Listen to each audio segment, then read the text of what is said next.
Bonjour à toutes et à tous. Vous avez été quelques-uns, quelques-unes à me poser la question sur nos chers disparus, donc qui nous ont quittés. Quel est le rapport qu'on entretient avec eux après leur départ de ce monde? Alors, je voudrais simplement, avant de répondre à cette question, de pouvoir donner quelques éléments de réponse sur comment le judaïsme considère-t-il la mort. Alors, la mort en hébreu, ça se dit ptira. Et ça ne veut pas dire exactement la même chose. Ptira veut dire un départ. Quand on parle d'un défunt en hébreu, on parlera d'un niftar, niftera, c'est-à-dire qu'on va parler de quelqu'un qui a disparu, quelqu'un qui a quitté. Sous-entendu, il quitte un endroit pour en rejoindre un autre. C'est-à-dire que finalement, la mort n'apparaît pas comme quelque chose de fatal qui ne laisse rien après, mais c'est un passage de ce monde-ci, le Olam Hazé, donc le monde dans lequel nous vivons, là où l'âme et le corps cohabitaient, pour arriver vers le Olam Abba, le monde à venir, le monde de la vérité, comme on l'appelle aussi, le monde des âmes. C'est-à-dire que finalement, on se rappelle toujours qu'un individu, il est constitué de deux entités. Il y a le corps et il y a l'âme. Le corps, effectivement, lui est enterré sous terre et Me'afar bata vel afar tashouf, c'est-à-dire tu as été créé à partir de la poussière et tu redeviendras poussière. Pardon. Ce verset s'applique au corps, mais l'âme, elle, c'est une parcelle divine, c'est une étincelle de Dieu, et donc par conséquent, elle est éternelle. Donc finalement, elle va quitter le corps pour rejoindre finalement Dieu, pour rejoindre l'Olam Haba, le monde futur, pour rejoindre le Jardin d'Éden, etc., etc. Donc ce sont des niveaux, des mondes spirituels en fait qui vont accueillir l'âme après son départ de ce monde. Et alors il y a une histoire qui nous permet de comprendre cela, qui est une histoire tragique, qui est une histoire très triste, mais qui donne un enseignement extrêmement profond. C'est une vraie histoire, c'est une maman qui a eu un enfant porteur d'une maladie qui ne laissait aucune chance à l'enfant de vivre. Et donc, elle a pris le diagnostic. Et effectivement, c'est une terrible souffrance pour elle. Et en même temps, elle essaye de le cacher, ou en tout cas de le communiquer, mais d'une manière évidemment que l'enfant en prend conscience au fur et à mesure des symptômes, mais pourtant c'est un thème qu'ils veulent éviter pour évidemment ne pas tomber dans le chagrin et la tristesse. Et ce qui arrive, c'est qu'un jour, l'enfant va demander à sa maman, il va lui dire: Maman, est-ce que ça fait mal de mourir? Et la maman, évidemment, l'émotion monte, les pleurs sont au bout de, la larme au bout de l'œil, et la maman lui répond.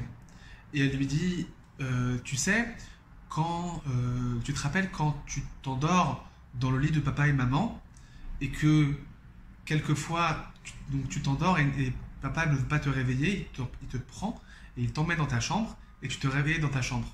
Eh bien, mourir, c'est un petit peu ça. C'est s'endormir dans un endroit et se réveiller quand on est dans un autre. Alors cette maman, c'était peut-être pas une personne d'une grande érudition, mais c'est quelqu'un qui a vraiment mis le doigt sur ce que c'était la mort dans le judaïsme. C'est-à-dire que finalement, c'est s'arrêter à un endroit et en découvrir un autre et en rejoindre un nouveau. Pourquoi c'est important Parce que en fait, on n'a pas cette idée de la fatalité liée à la mort. Et d'ailleurs, au contraire, dans le judaïsme, il y a même quelque chose qui est un petit peu même curieux, mais qui finalement est extrêmement plein de sens et qui va soulager un petit peu l'aspect tragique de la fin de la vie. C'est qu'en fait, la mort donne toute sa valeur à ce qu'est la vie. Imaginons que notre vie soit illimitée, soit infinie, n'ait pas de fin. En fait, elle n'aurait plus de poids, elle n'aurait plus de saveur, elle n'aurait plus de teneur. Ça veut dire que finalement, le fait que la vie soit limitée, évidemment, on souhaite que à chacun et à chacune que la vie soit le plus longue possible et la meilleure possible, mais il n'empêche que un jour ou l'autre, on le sait dès le début, elle va y avoir une fin, et cette fin qui permet de donner l'intensité à toute la vie. Et c'est finalement peut-être pour cette raison que le cimetière dans le peuple d'Israël est appelé le Beit HaChaim. Le cimetière, c'est appelé Beit HaChaim, la maison de la vie. Alors vous me direz, c'est évidemment que c'est curieux. D'ailleurs, il y avait un célèbre rabbin qui disait le peuple qui appelle son cimetière Beit HaChaim, la maison de la vie, c'est un peuple éternel. Et effectivement, il avait raison, puisque le peuple d'Israël est un peuple qui conçoit l'éternité et pendant sa vie et après la vie. Parce que finalement, la vie ne s'interrompt jamais. La forme de vie telle qu'on l'a connue dans ce monde-ci, évidemment, va s'arrêter pour laisser place à une autre forme de vie, mais la vie, elle est éternelle. Et d'ailleurs, c'est pour ça que finalement, l'aspect le fait que la vie soit limitée, eh bien, elle permet de donner toute sa valeur au moment présent. C'est d'ailleurs pour ça qu'il y a une halakha, une loi dans le Shulchan Aruch, donc dans le code de la loi juive, une loi très intéressante, c'est que lorsque une personne vient, rendre pèleriner ou visiter une tombe dans un cimetière, il doit ranger ses tzitzit. Donc vous savez, il y a le vêtement à quatre coins qui possède des franges selon la Torah, donc on doit porter ce vêtement-là, mais c'est une mitzvah de le porter. Et lorsque un homme, par exemple, va rentrer dans un cimetière, il doit les ranger. Il doit ranger ses franges. Pourquoi ? Parce qu'il ne doit pas se moquer des morts. Alors, évidemment, qu'est-ce que ça veut dire ? Ça veut dire qu'il ne doit pas donner envie aux défunts. Parce que finalement, le défunt, aujourd'hui, il ne peut plus accomplir de mitzvot, il ne peut plus faire de bien, il ne peut plus, vivre ces mitzvot-là. Et donc, par conséquent, nous, on n'a pas le droit de montrer que nous, on a ce privilège et que lui, non. Ça veut dire que c'est évidemment qu'il n'y a pas de jalousie avec des défunts, mais ça veut dire que la prise de conscience, quand quelqu'un rentre dans un cimetière, c'est de dire, cache un petit peu tes signes de vie. La mitzvah, c'est un signe de vie, puisqu'on ne peut pas accomplir de mitzvah une fois qu'on est parti de ce monde. Donc, par conséquent, cache tes signes de vie, parce que c'est une chance d'être en vie, de pouvoir faire encore avancer le monde. Ça veut dire que finalement, on prend conscience de la valeur de la vie quand on va visiter un mort. C'est-à-dire que quand on va se rendre dans un cimetière, on va pèleriner, on va se recueillir, eh bien on va quelque part prendre conscience à quel point notre vie est précieuse, à quel point on l'utilise, et on doit l'utiliser pour y donner le maximum. Et c'est ce qui a fait dire au roi Salomon une phrase aussi énigmatique et que vous allez comprendre. Il dit « Tov lalechet el beit avel, milechet el beit amishte ». C'est-à-dire, il est bon d'aller dans la maison d'un endeuillé que de rejoindre la maison d'un festin. C'est un verset de l'Ecclésiaste. Alors, évidemment, c'est assez paradoxal de dire, voilà, il vaut mieux aller voir l'endeuillé que d'aller voir un mariage. C'est d'ailleurs même presque contraire à l'esprit du judaïsme qui sanctifie la vie, qui valorise la vie, qui fait passer le pikuach nefesh, le fait qu'il y ait un danger de mort pour quelqu'un, eh bien, vient annuler toute loi de la Torah. Donc évidemment que la Torah est appelée une Torah de vie, que les Vachai Bahem, que l'objectif du judaïsme, c'est de vivre à travers les commandements et ne pas d'y donner sa vie. Donc par conséquent, eh bien, il faut toujours mettre la vie en priorité. Alors qu'est-ce que ça veut dire, ce roi Salomon, qui est quand même l'homme le plus sage de tous les hommes, donc qui a rédigé l'Ecclésiaste, c'est qui dit il vaut mieux être dans Tovli, Tovlalechet, pardon. Il est mieux d'aller visiter donc un endeuillé que d'aller visiter un festin, donc un repas de fête. Et en fait, la réponse est la suivante, c'est que lorsque je vais partager la joie de quelqu'un, eh bien voilà, on va sur le moment, on va partager la joie et ça va être quelque chose de merveilleux.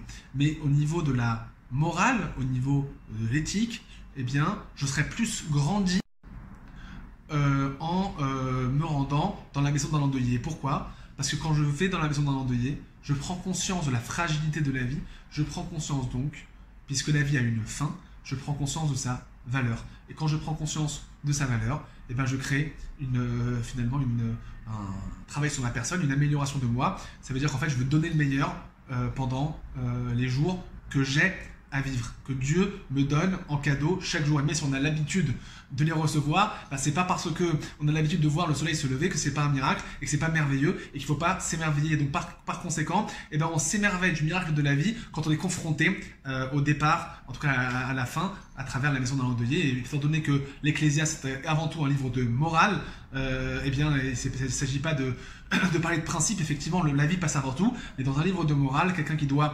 s'édifier et édifier sa vie et donner du sens à sa vie, il en donnera plus quand il est confronté à la fin de vie que quand il est confronté à un événement même positif. Alors ça, c'était pour une première idée, et du coup maintenant on peut peut-être comprendre l'idée de nos disparus. Alors effectivement, quand on perd quelqu'un de proche, le souvenir du défunt nous accompagne.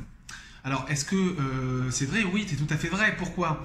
Parce que, encore une fois, le corps, lui, est enterré sous terre, et effectivement, pour lui, c'est la fin. Mais par contre, l'âme, elle, n'a jamais bougé. Elle n'a jamais bougé dans le sens, elle n'a jamais subi de transformation, d'interruption. Elle est passée, encore une fois, une ptira, elle a quitté ce monde-ci pour rejoindre un autre monde. Donc finalement, de l'autre monde, oui, elle est là. Et étant donné qu'il s'agit de quelque chose d'éternel, et que quand on parle de l'autre monde, c'est pas un espace physique, c'est un espace spirituel, vous l'avez bien compris. Donc par conséquent, eh bien, la personne continue d'avoir son influence sur nous. D'ailleurs, on dit que on peut, par exemple, beaucoup se recueillent sur la tombe de Sadikim, de Juste, pour qu'il intercède en notre faveur, pour qu'il plaide notre cause, pour que par son mérite, Dieu nous accorde, etc., etc. Ça veut dire que finalement, le tzaddik, pourtant, bien qu'il ne soit plus vivant, c'est-à-dire qu'il a l'âme n'est plus dans le corps, et donc du coup, il a quitté ce monde, mais il a quand même une action chez Dieu. Et comment se fait-il? Parce que son âme, elle n'a pas bougé. Son âme, en fait, elle ne peut plus avoir d'impact dans ce monde. C'est ce qui fait, encore une fois, la beauté de la vie, et c'est ce qui fait dire au roi Salomon que quand on va voir un endeuillé, on prend conscience de la vie et de la chance qu'on a, et donc on range les tzitzit, vous avez compris l'image, ça veut dire on comprend la chance que l'on a de pouvoir vivre quand on côtoie celui qui est parti. Donc quand on va voir un cimetière ou on va voir un endeuillé, mais par contre en termes de vie spirituelle, la vie spirituelle elle n'a jamais bougé, et au contraire elle est parfois même amplifiée. Donc effectivement, le mérite de quelqu'un nous protège, le mérite de quelqu'un continue de nous apporter à nous, c'est parce que finalement son âme, elle, ne bouge, n'a pas changé fondamentalement, elle continue de briller, peut-être plus dans ce monde-ci, mais dans le monde futur. Et en fait, le lien qu'on a tissé avec cette âme, parce que quand on tisse un lien avec une personne, on tisse un lien avec son âme, ce lien-là, il est tout simplement indestructible, et donc par conséquent, il continue de vivre à travers le temps. Et d'ailleurs, c'est tellement dynamique qu'on nous dit que par exemple, le jour de la Haskara, le jour de la Haskara, c'est-à-dire le jour où un défunt a quitté ce monde, donc dans le calendrier juif, ça va être marqué par une date. À cette date-là, on dit que l'âme est jugée, en tout cas elle est jugée dans le sens où elle peut s'élever à travers l'action de ses descendants. Ça veut dire que finalement, c'est tellement dynamique que si le jour de la Haskara, c'est pour ça que dans certaines synagogues, cérémonies de deuil, etc., après la cérémonie, il y a des aliments à manger. En fait, l'idée, c'est pas simplement de recevoir les gens qui sont déplacés à la synagogue. L'idée, c'est de dire, faites des bénédictions pour l'élévation de l'âme de cette personne. Ça veut dire que vous allez dédier une action positive pour l'élévation de son âme. Sous-entendu, vous êtes capable, nous sommes capables, nous, dans ce monde-là, avoir un impact sur l'élévation de l'âme de cette personne dans le Olam Haba, dans le monde futur. Donc ça veut dire que finalement, l'âme reste encore tellement rattachée à nous que tout ce qu'elle a fait de bien dans sa vie, et que grâce à ça, nous, on est capable de faire du bien, pour elle, ça va être comptabilisé. Évidemment, je ne veux pas parler de comptabilité des mérites, vous avez compris, mais en tout cas, ça veut dire que par notre élévation grâce à cette personne, c'est son âme qui évolue, c'est son âme qui grandit.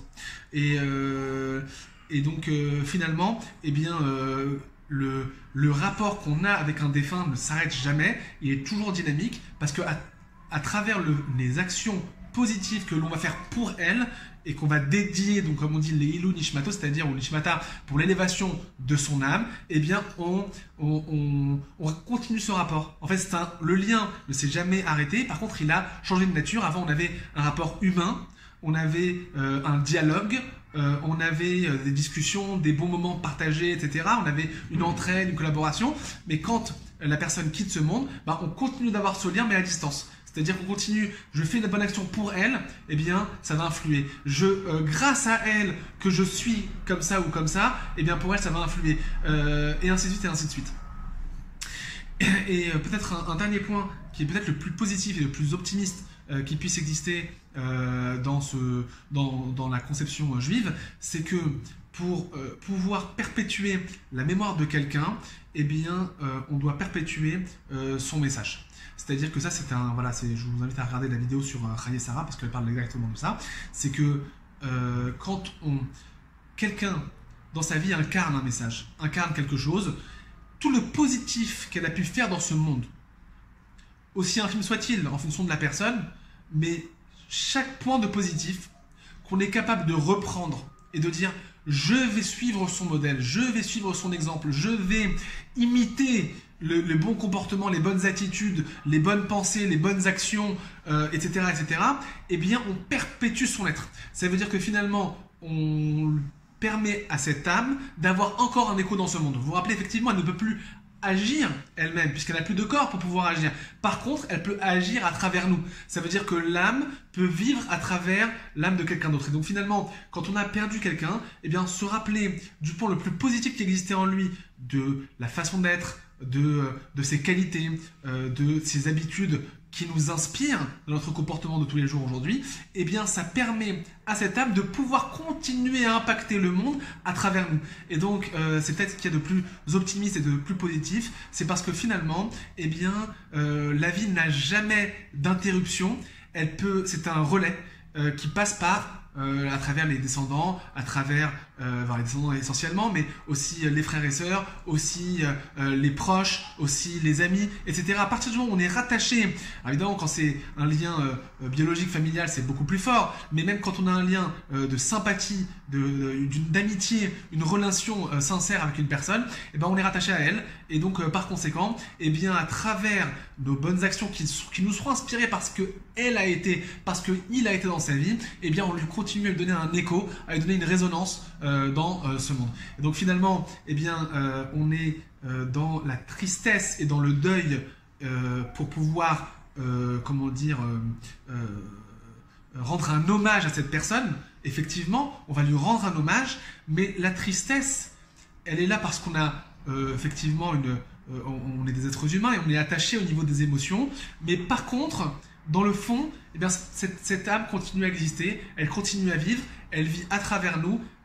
On vit avec elle parce que cette relation-là ne s'arrête jamais et que finalement elle peut intercéder dans notre faveur, qu'on peut prier pour l'élévation de son âme, que elle nous protège, elle peut prier pour nous, comme pour dire que finalement la relation ne s'est pas éteinte, elle a changé de nature et donc effectivement eh bien, ça donne du courage, ça donne quelque chose de beaucoup plus fort, de beaucoup plus vrai et qui est finalement lié avec l'éternité de l'âme. Et c'est pour ça qu'on dit finalement que quand quelqu'un décède, on dit Tien Nishmato Tserura Bitzror Achayim, c'est-à-dire que son âme soit inscrite dans le faisceau de la vie. C'est quand même extraordinaire que quelqu'un qui part, on lui dit qu'il est inscrit dans le faisceau de la vie, mais parce que oui, parce que le faisceau de la vie, c'est la vie qu'il a bâtie dans ce monde et qu'il continue de vivre, c'est-à-dire tout le positif qu'il a agi dans ce monde, bah, il continue de le véhiculer là-haut et il continue de le véhiculer à travers ceux qui sauront s'inspirer de sa personne.